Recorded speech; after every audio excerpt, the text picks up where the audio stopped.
morning, hello to all and welcome to all again.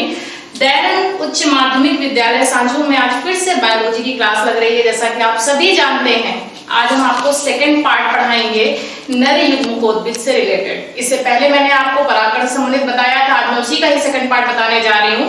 तो ध्यान से देखेंगे, डेवलपमेंट ऑफ मेल गैमेटोफाइट मतलब कि नर युग्मकोद्भिद का विकास कैसे होता है, ये हम पूरी प्रक्रिया आज आपकी ए से लेकर के एच तक समझेंगे। ध्यान से देखिए, नर युग्मकोद्भिद क्या होता है। एक परिपक्व नर युग्मकोद्भिद मतलब कि जो मैच्योर नर युग्मकोद्भिद होता है वो एक अंकुरित परागकण होता है।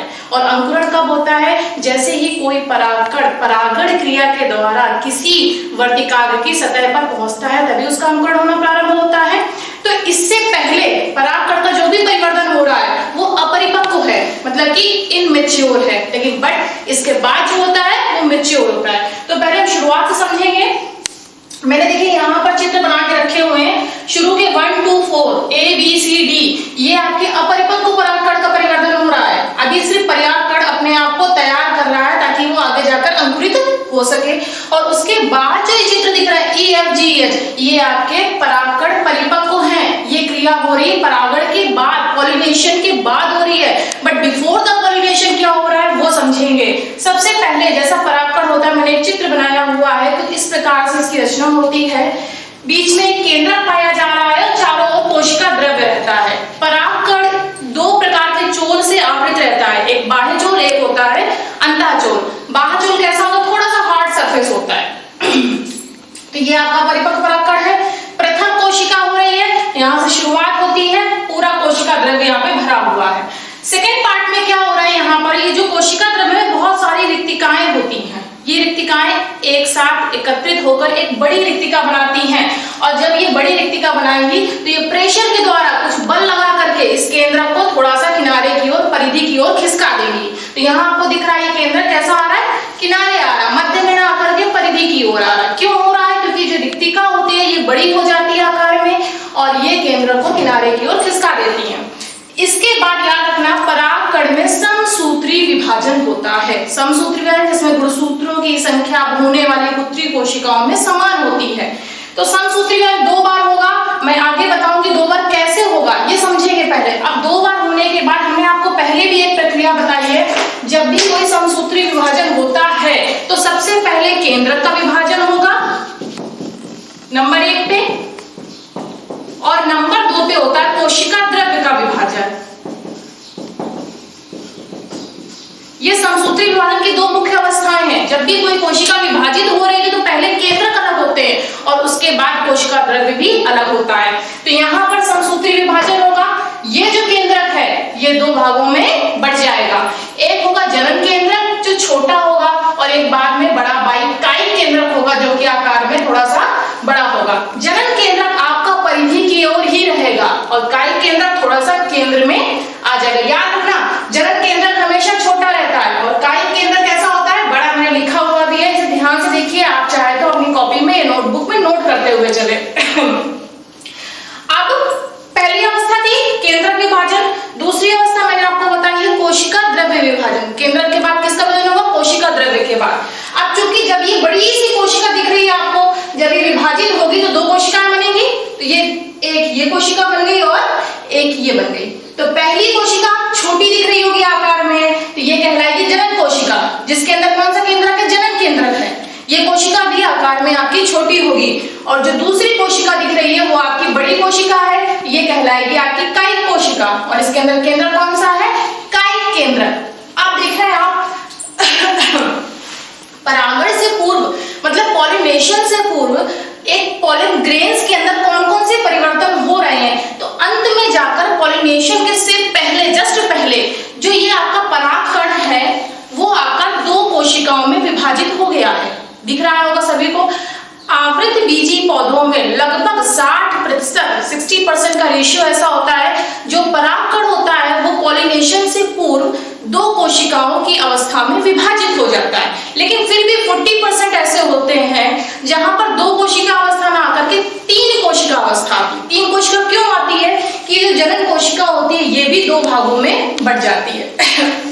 लेकिन हम बड़ा रेशियो लेकर के चलेंगे। 60% जो हम देख रहे हैं वो आपका ये है कि जो भी आपका ये परागकण है ये 2 कोशिका अवस्था में बट रहा है। ये मैंने नोट भी डाला हुआ, 60% आवृतबीजी पादपों में परागकण 2 कोशिकीय अवस्था में बाहर आ जाता है। अब बाहर कहाँ आएगा? बाहर ये आएगा जब ये परागण क्रिया होती है। व्हाट इज द परागण? पॉलिनेशन क्या है? पॉलिनेशन ये है जब किसी पुष्प के पॉलन ग्रेन्स किसी मीडियम के द्वारा, मीडियम कुछ भी हो सकता है, by air, by wind, bye insect, हवा के द्वारा, पानी के द्वारा, कीट पतंगों के द्वारा, तो परागकण जब मूव होते हैं, ट्रांसफर होते हैं, कहाँ ट्रांसफर हो रहा है? स्टिग्मा में। किसकी स्टिग्मा में? फ्लावर की स्टिग्मा। स्टिग्मा में जब ट्रांसफर होते हैं, कुछ स्टिग्मा का आकार हमने आपको पहले बताया है, कुछ इस प्रकार से होता है। तो यहाँ आकर के परागकण चिपकता है। यहाँ कैसे चिपकता है?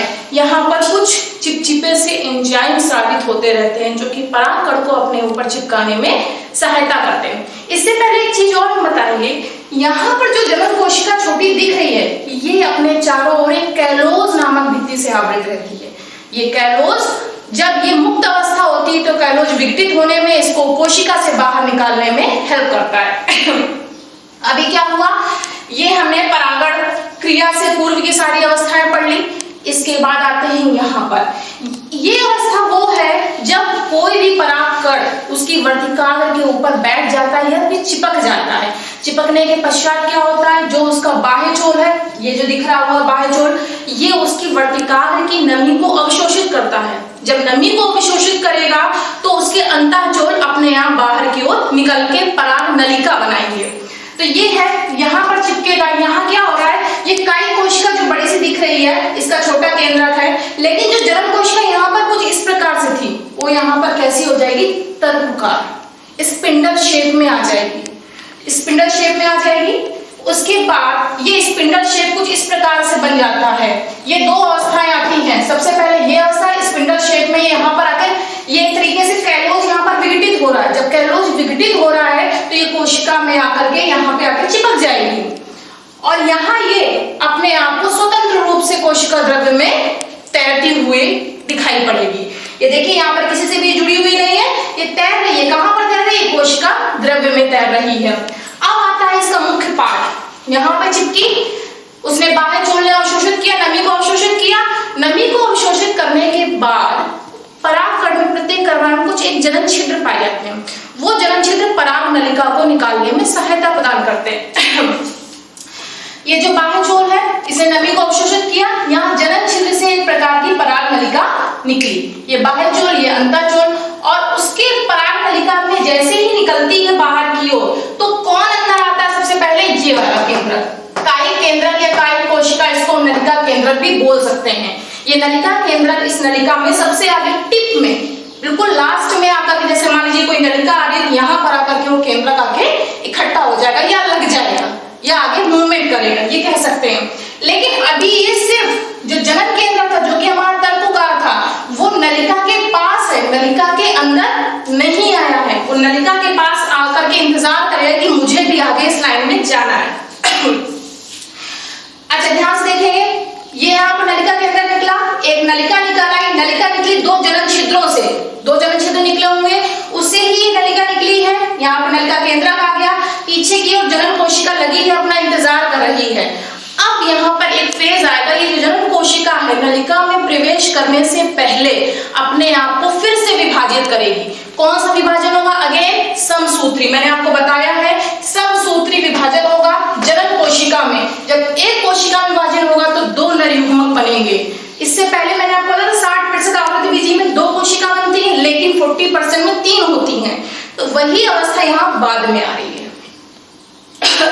तो समसूत्री जनन कोशिका 2 अचल नर युग्मक, नॉन मोटाइल, ऐसे नर युग्मक जो चल नहीं सकते हैं, अचल तो चल नहीं सकते। इसका कारण इसी वजह से ये पहले नलिका यहाँ बन रही है जो कि इसको अंकुरण कराने में सहायता प्रदान करेगी।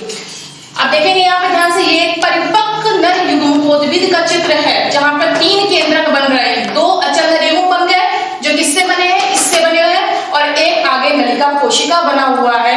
ये आपका परिपक्व नर युग्मकोद्भिद का चित्र हो गया। इसी के द्वारा अंकुरण होता है। इसके अगले टॉपिक में हम मादा युग्मकोद्भिद पढ़ेंगे और उसके बारे में समझेंगे।